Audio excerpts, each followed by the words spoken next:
The Galactic Council Hall was one of the largest structures ever built in known space. It floated above a blue-white gas giant, held in place by gravity anchors older than most civilizations. From the outside, it looked like a shining ring of metal and crystal. From the inside, it felt like a place where fate was decided. Hundreds of species had gathered. Some were tall and thin, with long necks and soft, glowing skin. Others were short and heavy, wrapped in layers of silk-like fabric that moved on their own. A few floated instead of walking, their bodies surrounded by faint fields of energy. Every delegate wore clothing or armor that showed status, wealth, and advanced design. Everything in the hall was made to impress. Everything except the human. When the doors opened for the final delegation, many eyes turned at once. The human stepped forward alone. He did not bring guards. He did not bring assistants. He walked at a steady pace, boots striking the polished floor with dull sounds. His armor was dark, thick, and uneven. It looked old. The plates were scratched and worn. Some parts were clearly repaired instead of replaced. There were no glowing symbols, no smooth curves, no decorative lights. It looked heavy. Too heavy.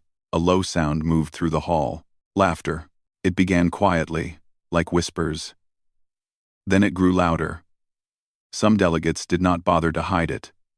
A tall, silver-skinned being leaned toward another and pointed openly. A group of floating delegates changed colors in clear amusement. The human did not react. His name was Commander Elias Rook, representative of Earth and the United Human Systems. He had been chosen not because he was charming, or rich, or skilled with words. He was chosen because he endured.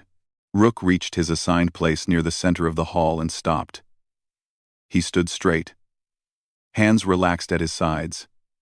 His helmet was under his arm, showing a calm human face marked by time and discipline. The laughter continued. One alien delegate, a counselor from a powerful trade empire, activated his speaker. His voice echoed across the chamber. "Is this some kind of joke?" the counselor asked. "Does humanity truly believe this?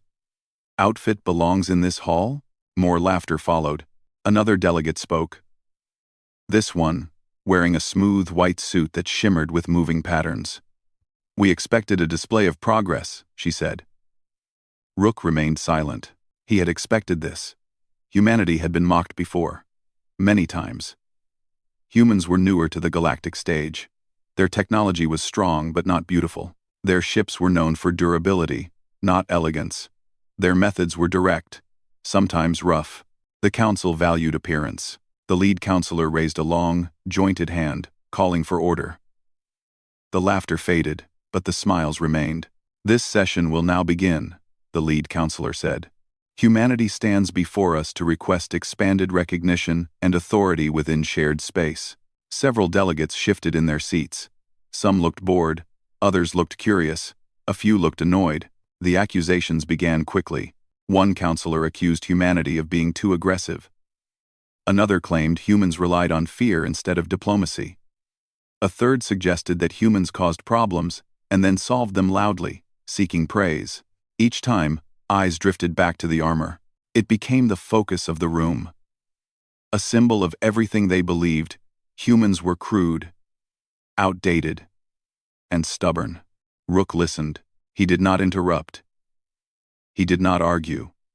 His eyes moved slowly across the hall, meeting no one for too long. He focused on breathing, on staying calm. Inside the armor, sensors tracked his heartbeat. It was steady. The council spoke for a long time. They spoke of energy efficiency, cultural refinement, and advanced design. They spoke of how progress should look smooth and effortless. They spoke of how power should never look heavy. One counselor laughed again. "That armor," he said. "It looks like something worn by a labor unit, not a representative." The laughter returned, louder than before. Rook lowered his gaze slightly, not in shame, but in thought. He remembered Earth. He remembered the first time humanity realized they were not alone. He remembered the fear, the hope, the rush to prepare. He remembered the first contact that went wrong, and the lives lost because human ships were not ready. He remembered why the armor existed. The lead counselor finally turned to him. "Commander Rook," he said, "you have heard the council's concerns. You may respond." The hall grew quiet again, every eye fixed on the human. Rook lifted his head. His voice, when he spoke, was calm and clear. "Honored Council," he said, "I have heard your words." He paused. Some expected a long speech. Others expected anger. Some waited for excuses. Instead, Rook reached up and placed his hand on the side of his helmet. "I will respond," he said, "but not with words." A low sound moved through the hall, this time not laughter, but confusion. Rook set his helmet down on the floor. Then he placed both hands on the front of his chest armor. The clasps were old-style, mechanical. When he released the first one, the sound echoed heavy metal unlocking. Click. Several delegates leaned forward. Click. Another clasp released. The lead counselor narrowed his eyes. "Commander," he said carefully. "What are you doing?" Rook did not answer. He lifted the chest plate away from his body and lowered it to the floor. It landed with a deep, solid sound that vibrated through the chamber. Some of the laughter stopped completely. Rook continued. He removed one shoulder plate, then the other. Each piece showed marks, burns, dents, scratches, not decorative, real. A few delegates began to feel uneasy. This was not part of protocol. Rook loosened the fastenings on his arm guards. As they came free, his sleeves pulled back slightly. The first scar became visible. It ran across his forearm, pale and uneven. A murmur spread. Rook placed the arm guards beside the chest plate. Then he reached for the last piece, the heavy backplate that supported most of the armor's weight. As he removed it, the full silence began. Under the armor, his uniform was simple. Dark fabric. No rank symbols meant to impress. No medals displayed. But his body told a different story. Scars crossed his arms, his shoulders, the side of his neck. Some were thin, some were wide, some looked old enough to have faded with time. The laughter was gone. Rook stood there without armor, exposed in the most powerful hall in the galaxy. He looked smaller now, and stronger. "These marks," Rook said quietly, "are not from training." He turned slowly so the council could see. "They are from holding evacuation doors open when systems failed. From standing between civilians and danger when shields broke. From staying when retreat was easier." No one interrupted him. Rook took a slow breath. "This armor was mocked," he continued. "Because it looks heavy.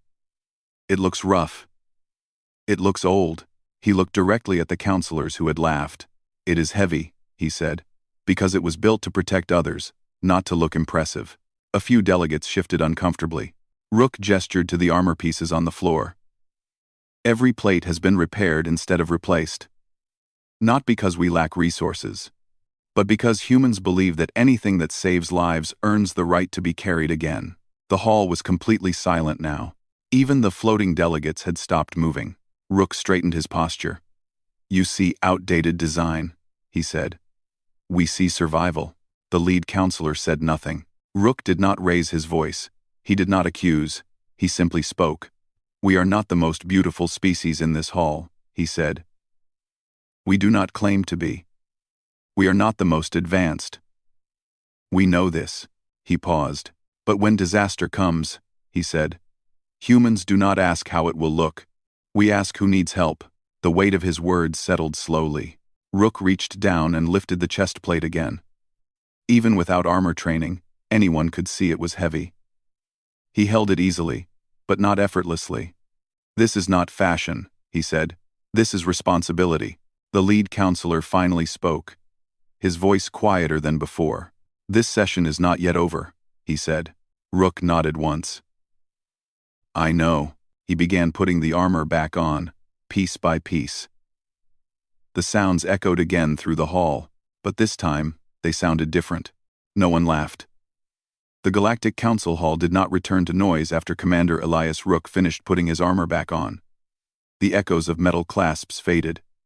But the silence remained. It pressed against every delegate like invisible pressure. The lead counselor adjusted his posture. He had expected anger, or pride, or a dramatic speech from the human. Instead, he had been given something harder to dismiss. Truth. The counselor cleared his throat. The council will now continue its evaluation, he said, though his voice lacked its earlier confidence. Several delegates exchanged uneasy glances. Rook stood still at his place. His helmet was back under his arm. His armor was once again complete, but the meaning of it had changed. Now, it was no longer a joke. It was a reminder. The first to speak was the Trade Empire counselor who had laughed earlier. His tone was more careful now. "Commander Rook," he said, "your experiences are noted. However, endurance alone does not grant authority in shared space. Many species face hardship." Rook nodded slightly. "That is true," he said. "Hardship is common. Choice is not." The counselor frowned. "Explain." Rook looked up at the massive display above the hall. With a small gesture, he activated a data stream. The display shifted, showing star maps and recorded signals. "These are distress calls," Rook said. "Unanswered ones." The hall stirred. The first recording played. A cracked voice echoed through the chamber, speaking in a trembling alien language. The translation appeared below it. "Colony shields failing. Evacuation incomplete. Any response, please." The recording ended. Another followed. "Pirate fleet approaching. Defense grid offline. We have families here." To the Lokes and Tenjini, then another. "Solar instability detected. Core breach expected. We cannot outrun the wave." The sounds faded. Rook lowered his hand, and the display paused. "These calls came from different regions," he said. "Different species. Different politics." He turned to face the council again. "Most were outside protected zones. Outside trade lanes. Outside areas considered worth the cost." The words were simple, but they struck deeply. One counselor shifted uncomfortably. "Are you accusing the council of neglect?" she asked. Rook shook his head. "No. I am stating reality." He paused before continuing. "Responding to every call is not efficient," he said. "It costs fuel, ships, lives." He let that sit. "That is why humans respond." A low murmur spread across the hall. Rook activated the display again. This time, images appeared. Human ships' thick hulls, reinforced frames, visible repair marks moving through storms of debris, solar flares, and unstable space. "These missions were not announced," Rook said. "They were not broadcast. No reward was requested." The images showed human crews pulling damaged alien vessels into safety, setting up emergency shields, holding lines while civilians escaped. "Why?" asked the lead counselor quietly. Rook met his gaze. "Because someone had to." The room was silent again. One of the floating delegates changed color slowly, a sign of deep thought. "Your ships suffer damage that others would not accept," it said. "Why not withdraw?" Rook answered without hesitation. "Because withdrawing would leave others behind." Another delegate spoke. "Your casualty reports are higher than average." "Yes," Rook replied. "Why continue?" Rook's voice remained steady. "Because those casualties mean someone else lived." The weight of that answer settled heavily. The council had always valued balance. Risk versus gain. Cost versus reward. Humanity's numbers did not fit those equations. The Trade Empire counselor leaned back, folding his limbs. "You speak of choice," he said. "But what gives humans the right to act without approval?" Rook took a slow breath. "Nothing," he said. "We do not claim a right. We accept a burden." The words echoed softly. Rook gestured toward his armor. This armor was not designed by artists. It was designed by engineers who asked one question: what will still work when everything else fails? He stepped forward one pace, careful, controlled. "Smooth armor cracks under pressure," he continued. "Light armor breaks when shields fall. Human armor is ugly because it expects failure." Some delegates looked away. "We planned for systems to fail," Rook said. "For rescue to be late. For conditions to be worse than predicted." He paused. "That is why we survive." The lead counselor tapped the arm of his seat. You claim endurance as a virtue, he said, but endurance alone does not create order. Rook nodded. Correct. He raised his hand again. The display changed once more. This time, it showed records of human-built outposts near unstable regions. Supply stations with thick walls and redundant systems. These are not military bases, Rook said. They are shelters. He pointed to one. This station was built near a volatile star system. Not profitable, not safe. He looked back at the council. 3 cycles ago, a stellar surge destroyed half the system. The display showed damage reports. That station lost power, lost communication, lost support. Rook's voice did not change. It did not lose its people. The silence grew heavier. The council had never built something like that. It was inefficient, too costly. One counselor finally asked the question many were thinking. What does humanity want? She said. Rook considered his answer carefully. We want recognition, he said. Not for dominance. Not for control. He looked around the hall. We want the freedom to respond without delay. Without debate. Without waiting for permission, while lives are lost. The lead counselor leaned forward. And if your judgment is flawed? He asked. If your intervention causes greater harm? Rook did not avoid the question.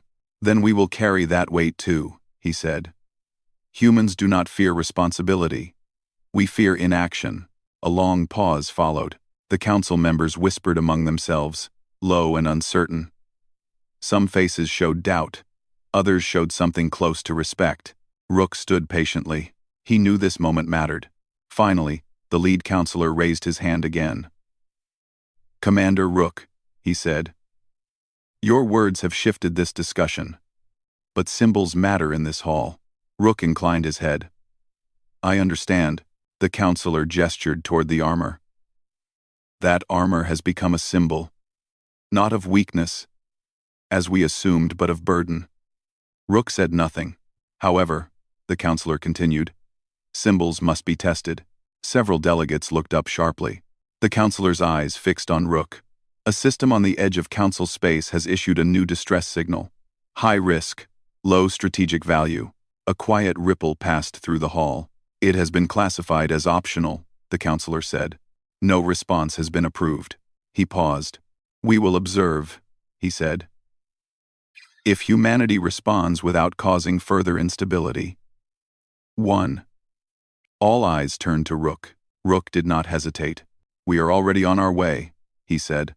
The hall erupted into quiet shock. The Trade Empire counselor stood. That system is unstable, he said. Navigation is unreliable. Yes, Rook replied. Defense grids are outdated. Yes, probability of loss is high. Rook nodded. That is why they called. The lead counselor studied him for a long moment. Then he spoke. This council will monitor your actions, he said. Your success or failure will weigh heavily on humanity's future standing. Rook placed his helmet on. We understand, he said. As he turned to leave, the sound of his armored boots echoed once more across the hall. But this time, the sound carried no laughter. Only attention, far beyond the council hall, in a forgotten system shaking under cosmic pressure. A human fleet was already moving. Heavy armor. Steady course. No hesitation. The system had no famous name. On the council charts, it was marked with a simple code and a warning symbol. The star at its center was unstable, throwing violent waves of energy across nearby space. The planets around it were small, poor, and far from major trade routes. No powerful empire claimed them. No profit waited there. That was why no fleet had been sent. But human ships were already arriving. Commander Elias Rook stood on the bridge of the lead vessel, UHS Iron Resolve. The ship shook lightly as it passed through turbulent space. Warning lights flickered, then steadied. The hull absorbed the strain, just as it had been built to do. Status? Rook asked calmly. Stellar interference increasing, the navigation officer replied. Sensors degraded but stable. Civilian signals? Rook asked. Multiple, another officer said. One main colony station. Power failing. Shields down to 30%. Rook nodded once. "All ships," he said, "begin rescue pattern. No delays." The human fleet moved with quiet purpose. Their ships were thick, reinforced, and marked with scars from earlier missions. None of them were fast compared to sleek council vessels. None of them were beautiful, but they kept moving, far away. In the Galactic Council Hall, the observers watched in silence. The displays showed unstable readings, chaotic energy, and human ships pushing forward anyway. One counselor spoke quietly. "They should turn back." Another answered, "They won't." On the Iron Resolve, the shaking grew stronger. A blast of stellar energy struck the hull, and the ship groaned under the force. Internal systems rerouted power automatically. Minor damage to outer plating, an engineer reported. Rook did not look away from the main display. "Hold course." As the fleet approached the colony station, the damage became clear. Large sections were dark. Debris floated around it like broken bones. Emergency lights flickered weakly. A weak signal came through. "This is Colony Elaris. We have families. We have children. Shields are failing. Please." The transmission cut off. Rook's jaw tightened slightly. "Launch boarding teams," he ordered. "Priority is evacuation. All others, form defensive perimeter." Human shuttles moved out at once, pushing through debris and radiation. Their hulls glowed from heat, but did not break. Inside the colony station, panic ruled. Aliens of many species crowded corridors. Some cried out. Others clung to each other in fear. They had been told help might come, but hope had faded with every passing moment. Then the station shook again. But this time, it was different. A human shuttle locked onto the hull. Heavy clamps bit into damaged metal. The airlock forced open. Human figures entered. They wore thick armor, dark, scarred, heavy. Not sleek rescue suits, not polished uniforms. Armor built to endure. One of the aliens stared in disbelief. "They came," he whispered. The human teams moved fast and steady. They spoke calmly, guiding civilians toward secure zones. Portable shield emitters were set up. Power lines were rerouted by hand when systems failed. A surge rocked the station. Part of the ceiling collapsed. A human stepped forward, bracing the falling structure with reinforced armor plates, while others pulled civilians away. The weight crushed down on him, but he held. His armor bent. It did not break. On the Iron Resolve, alarms sounded again. "Commander," an officer said, "the star is becoming more unstable." Energy surge predicted. Rook looked at the timer counting down on the display. "How long?" he asked. "Minutes," the officer replied. Rook activated the fleet channel. "All ships," he said. "Begin final evacuation phase. We are staying until the last civilian is clear." There was no hesitation in the replies. "Acknowledged." "Understood." "Standing by." In the council hall, the displays showed the human fleet absorbing blast after blast. Their ships took damage. Systems failed. Backup systems came online. One counselor whispered, "They are sacrificing too much." The lead counselor watched closely. "No," he said quietly. "They are carrying it." On the colony station, the final groups of civilians reached the shuttles. Smoke filled the corridors. The structure groaned under the stress. One shuttle pilot called out, "We're full. Last group aboard." Rook heard the message. "All units," he said, "withdraw." As the shuttles pulled away, a massive energy wave burst from the star. Space itself seemed to twist. The wave hit the colony station. The station broke apart. But the human shuttles were already moving. Shields raised, engines burning hard. Several were thrown off course, but none were lost. The fleet turned away at full power, riding the edge of destruction.